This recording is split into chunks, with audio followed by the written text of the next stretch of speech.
por ensejo da celebração do Dia Internacional da Mulher, hoje nós vamos falar sobre violência contra as mulheres. Aqui no Brasil, crimes como lesão corporal, estupro e homicídio são potencializados pela impunidade. A certeza de penas brandas empodera agressores e vulnerabiliza mulheres que ficam à mercê da covardia masculina de uma minoria criminosa. Ao longo desse programa, eu vou demonstrar que um homem pode tentar matar sua companheira a facadas e não passar sequer uma semana na cadeia, mesmo após ser julgado e condenado pela justiça brasileira. Você deve estar se perguntando de onde vem uma lei tão generosa com criminosos tão violentos. Antes de responder essa pergunta, vamos analisar, à luz do Código Penal e do Código de Processo Penal, uma situação extrema, o feminicídio. Em primeiro lugar, é preciso esclarecer que, tecnicamente, o feminicídio não é um crime, mas uma circunstância qualificadora do homicídio, que é matar alguém. Em termos de aumento da pena, o feminicídio traz as mesmas consequências de outras qualificadoras, inclusive aquelas que já eram utilizadas para enquadrar muitos assassinos de mulheres, como o motivo fútil e o motivo torpe. O feminicídio apenas confere objetividade à lei, na medida em que determina expressamente que homicídios cometidos contra a mulher por razões da condição de sexo feminino sejam enquadrados como homicídio qualificado. Portanto, a introdução do feminicídio no Código Penal agregou muito pouco no combate à violência contra a mulher e na prevenção de novos crimes pelo afastamento do agressor do convívio em sociedade. Na prática, o feminicídio é só uma embalagem diferente e midiática para o mesmo produto ineficiente, uma lei penal que não protege as vítimas, não pune adequadamente o crime e deixa o agressor em liberdade. Para comprovar a dimensão dessa injustiça, eu vou usar um exemplo hipotético, mas muito recorrente de violência doméstica e perfil de agressor. Imagina um homem agressivo, sexista e de péssima índole que enxerga suas eventuais companheiras como se fossem sua propriedade. Esse cara dá vazão às suas frustrações pessoais, prevalecendo da sua força física para ameaçar, para humilhar e para machucar as mulheres que cruzam a sua vida. Ele já tem esse comportamento há anos, mas é protegido pelo seu poder econômico, pelo medo das suas vítimas, pelos padrões psicológicos típicos de relacionamentos abusivos e, infelizmente, por certa tolerância social à violência e ao preconceito contra a mulher. Portanto, esse homem que a gente está falando é um agressor inveterado que já espancou várias das suas parceiras. Em outras palavras, esse homem já cometeu vários crimes e isso é fácil de provar numa investigação ou mesmo num julgamento. Mas aqui vem o primeiro absurdo da lei. Enquanto esse canalha não tiver uma sentença condenatória transitada em julgado, o que leva muitos e muitos anos, ele será privilegiado como réu primário. Ou seja, a lei penal não beneficia apenas quem cometeu um deslize uma vez na vida. Ela beneficia também criminosos reincidentes que foram pegos pela primeira vez. Bom, um belo dia esse homem, que é um ciumento patológico, um cara inseguro, com baixa autoestima, chega em casa e, por qualquer pretexto idiota, desfere uma facada na barriga da sua mulher e foge em retirada. Os vizinhos ouvem a comoção e conseguem levar a vítima para o hospital. Por um milagre, ela sobrevive. Nos termos da letra fria da lei, todo esse sofrimento é enquadrado como uma tentativa de homicídio qualificada pelo gênero da vítima, ou tentativa de feminicídio, o que você preferir. No dia seguinte ao delito, o agressor comparece voluntariamente à polícia com seu advogado, desses defensores de bandido que só lutam pela defesa do direito de defesa e raramente aparecem ao lado das vítimas. Segundo esse advogado, o agressor denunciado é um cidadão exemplar, réu primário, sem antecedentes criminais, um pai de família trabalhador, com residência fixa, que agiu irrefletidamente sob impulso passional.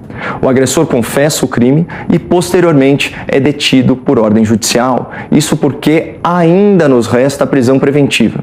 Infelizmente, ela é revogada alguns dias depois por habeas corpus, uma vez que a defesa persuadiu o juízo de que as medidas protetivas concedidas à vítima não seriam violadas pelo denunciado. E eu sei que é bem chocante, mas a partir desse momento, esse cara nunca mais vai passar um dia sequer na cadeia. Chega o julgamento, o réu confesso obviamente é considerado culpado por tentativa de homicídio qualificado, mas o juiz aplica a pena mínima prevista, com a justificativa legal da primariedade do condenado e todas aquelas outras circunstâncias formais que o abonam. A pena mínima para homicídio qualificado, incluindo o feminicídio, é de 12 anos de reclusão, mas esse é um caso de tentativa de homicídio, e crimes tentados têm sua pena reduzida de 1 a 2/3. Pela gravidade do crime, o juiz reduz o tempo de reclusão em apenas 1/3 para 8 anos. Ocorre que o artigo 33 do Código Penal estipula que réu primário com pena até 8 anos já inicia no regime semiaberto. O cara dorme na colônia penal, mas fica livre para trabalhar e praticar outras atividades da vida civil durante o dia.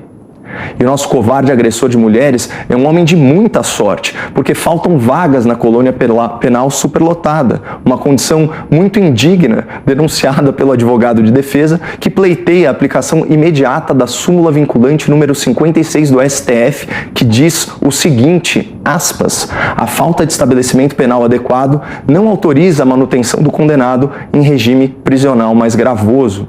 Ou seja, o nosso agressor iniciará o cumprimento da sua pena em regime aberto, dormindo no seu próprio domicílio, completamente livre para praticar atividades lícitas durante o dia. Eu falei que esse cara não ia mais para a cadeia? No próximo bloco, a gente fala sobre a origem política e ideológica de uma legislação penal tão conivente com o crime e tão injusta com as vítimas. Sejam bem-vindos de volta a esse Boletim Coppola especial sobre a violência contra as mulheres e o direito penal brasileiro, sempre tão generoso com os nossos bandidos. No primeiro bloco, nós demonstramos como até um criminoso condenado por tentativa de feminicídio pode cumprir sua pena em liberdade. Pessoal, olha o nível da impunidade. No Brasil de hoje, um homem de natureza violenta e misógina, agressor contumaz de mulheres, que chegou ao cúmulo de tentar matar sua companheira com uma faca, pode ser julgado pela justiça e ainda assim, por força de lei e da interpretação dos tribunais, não passar sequer uma semana na cadeia. E respondendo à pergunta do primeiro bloco, saibam que toda essa impunidade, todo esse arcabouço legal e jurisprudencial que favorece a escória da sociedade em detrimento das suas vítimas descende de ideias da esquerda. A esquerda denuncia a violência doméstica, fruto da cultura patriarcal, mas resiste ao aumento substancial das penas para os agressores de mulheres. A esquerda radical trata todo homem como um estuprador em potencial, mas quer assegurar aos estupradores de fato o direito à liberdade até o trânsito em julgado do processo. A esquerda manipula estatísticas sobre desigualdade de remuneração entre os gêneros, mas garante ao assaltante inúmeras oportunidades de roubar mulheres indefesas durante os saidões nos presídios.